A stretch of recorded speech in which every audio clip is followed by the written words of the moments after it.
Olá!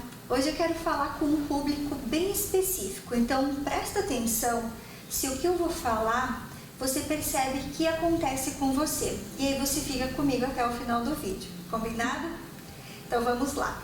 Se você por acaso sofre com atenção, dificuldade em prestar atenção nas coisas, dificuldade em reter um foco em alguma coisa, em alguma situação, algum trabalho, sofre também com a questão de motivação, não se sente muitas vezes motivado, e essa motivação muitas vezes vem até pela falta de energia, aquela energia que você sente que falta para você fazer o trabalho que precisa ser feito, e isso acaba trazendo também junto com isso muita procrastinação. Motivação e procrastinação andam ali juntinhos, né? Então também essa questão da procrastinação, de todo dia ir levando com a barriga, mesmo que está anotado, acaba não fazendo, traz também naturalmente uma desorganização na vida, tanto pessoal quanto profissional, uma desorganização de modo bem geral.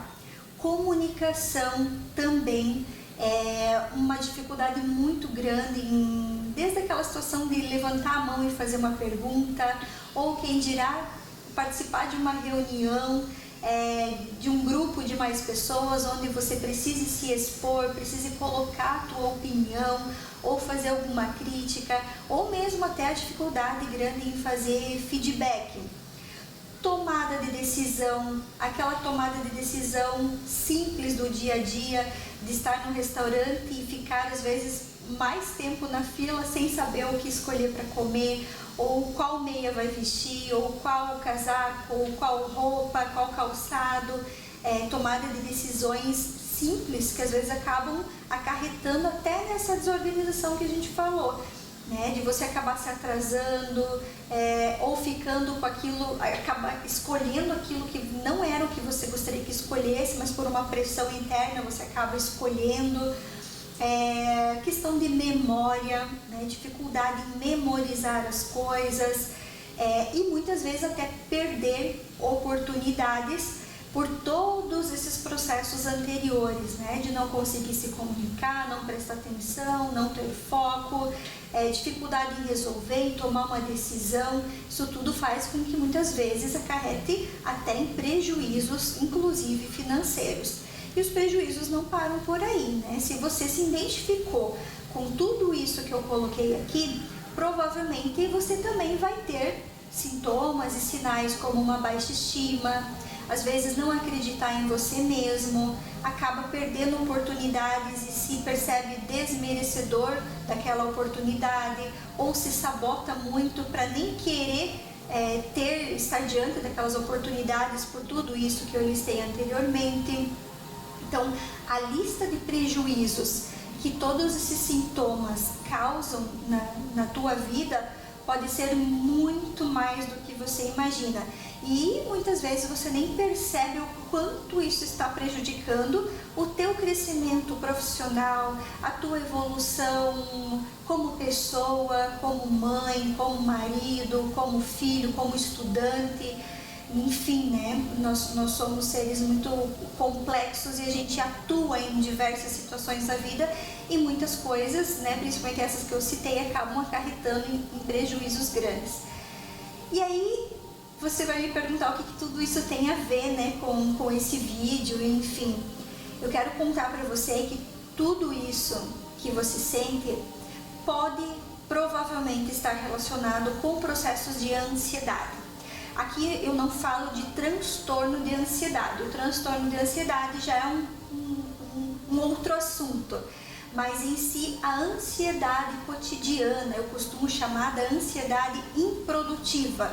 É uma ansiedade que vem no dia a dia, no decorrer das situações que a gente vive, e faz com que a gente acabe listando na nossa vida tudo isso que eu coloquei anteriormente, e faça com que a gente se sinta estagnado, parado na vida, como se eu não estivesse vivendo a minha vida por inteiro, tá? Então essa ansiedade improdutiva, ela está escondidinha, no dia a dia, nas coisas que a gente precisa resolver, dar uma devolutiva, dar um feedback, se comunicar, participar de uma reunião, fazer uma viagem, investir ou não, tomar uma decisão, entende? Então essa ansiedade improdutiva, ela é uma ansiedade natural que nos acompanha no dia a dia. Porém, se você não estiver controlando essa ansiedade, se você não estiver consciente dessa ansiedade em cada uma dessas situações de prejuízo da sua vida, muito difícil você sair dessa roda, desse ciclo vicioso que é todos esses comportamentos. E são comportamentos que a ansiedade muitas vezes gera em você, que acabam se tornando inclusive um hábito. Quando vê, você tem o hábito de se esquivar de se comunicar, você tem o hábito de não participar de reuniões, você acaba tendo o hábito de procrastinar naturalmente as coisas. Enfim, né? Se você não tiver essa consciência e perceber que essa ansiedade está escondidinha e por algum motivo está ali em você, mas que é natural do nosso ser, do nosso cérebro ter esse processo de ansiedade, é muito difícil a gente sair desses comportamentos que trazem prejuízo. E uma dica muito importante agora para o final, então, que eu dou para vocês, como é que eu vou saber, né, se tudo isso está ligado realmente com um processo de ansiedade? Se não é, às vezes, porque tudo isso que eu listei pode também ter relações com outros tipos de transtornos. Mas aqui nós estamos falando da ansiedade, que é uma ansiedade improdutiva. Então, como é que eu vou descobrir se eu realmente me percebo em todas essas situações e eu não quero mais isso para mim, mas eu quero descobrir se isso realmente tem a ver com um processo de ansiedade? Então, a partir de hoje, comece a perceber se em cada uma dessas situações você não tem muito processo mental. Como que isso significa? Digamos que eu preciso decidir, eu vou sair, eu preciso decidir entre usar o tênis vermelho e o tênis preto. E aí eu começo uma luta interna de pensamentos na minha mente. Não, mas se eu usar o vermelho vai acontecer isso, se eu usar o preto, não, mas o preto não vai combinar com isso. E eu fico nessa indecisão, nessa briga mental de pensamentos, né? Então eu acabo não evoluindo na vida, né? Eu dei um exemplo do sapato, mas isso acontece em grandes escalas muitas vezes, né? Em coisas grandes na nossa vida que a gente precisa decidir. E aí essa ansiedade, esse processo mental, esse excesso de pensamentos que te acompanham nessa tomada de decisão faz com que você não decida, ou que você não tenha raciocínio lógico para decidir. Não, eu vou com o vermelho e está decidido, e você fica em paz com aquela decisão. E isso vale para todas as outras questões. Comunicação, por exemplo, né? Eu estou diante de uma reunião e eu preciso expor a minha opinião, eu preciso apresentar algo. Percebe se antes que você precise se comunicar nessa reunião, não existe uma guerra interna na tua mente muito grande de pensamentos. O que eles vão pensar? Será que eu estou sendo ridícula? Será que o que eu estou falando é certo? Não, mas e se eu falar isso, se eu falar aquilo? Medo, né?